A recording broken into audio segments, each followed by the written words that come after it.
Hello, today we're going to add to note 7. If you remember from class on Tuesday, we wrote down the definitions of these 4 vocabulary words.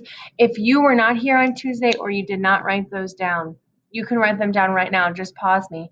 But these were the 4 vocabulary words that we reviewed and practiced on Tuesday, and today we're going to add 4 more. I'm going to go through these vocabulary words fairly quickly. You're going to press pause when I go too fast so you can catch up.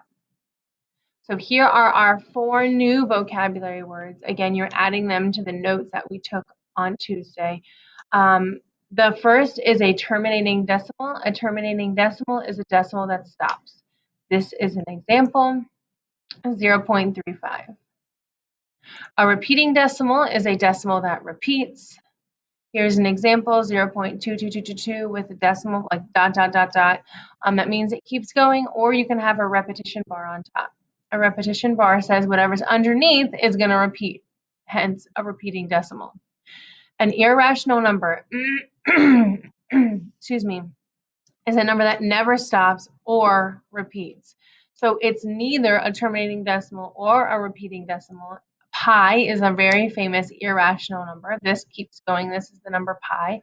Mathematicians know that the number pi never stops and never repeats, and that's why they made it its own Greek symbol to represent this number because it's used so often in math.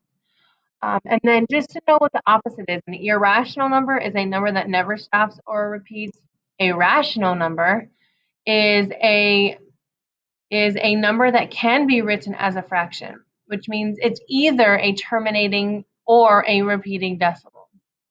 So a number is either rational or irrational. It either stops or repeats, so it can be written as a fraction, or it never stops or repeats, and that means it's an irrational number. I want to quickly just review long division with you for anybody that might have forgotten, and then that's all for our notes today. So here are 2 fractions we're going to do long division with. To do long divisions, one common misconception is that students always think the bigger number goes inside of the long division symbol no matter what, and that's just not true. The number that's on top always gets home first. That's why I remember, gets home first, shuts the door, and leaves the other number on the outside.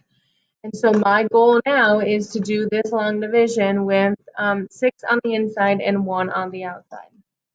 I'm sorry, 1 on the inside and 6 on the outside. And so we're going to think, how many times does 6 go into 1? It goes in 0 times. You multiply, subtract, bring down. There's nothing to bring down, so I'm going to add a decimal point. And when I do, I have to bring it straight up so everything lines up. And we add 0. So now I'm going to bring down that 0. 10 goes into 6. This is the divide part. The steps are divide, multiply, subtract, bring down, and you keep doing that over and over and over. 6 goes into 10 once. Now we multiply, subtract, bring down. We're going to keep adding zeros until we notice a pattern or it stops. 6 goes into 46 times. That's the divide. Then we multiply, subtract, bring down. Now I notice that I'm going to get another 6. 6 goes into 46 times. And it's going to keep repeating. And so at this point, I can just draw that repetition bar on top. For 2 9s, I again put 2 on the inside, 9 on the outside. 9 doesn't go into 2, so I add a decimal point and a 0. 9 goes into 20 twice. Multiply,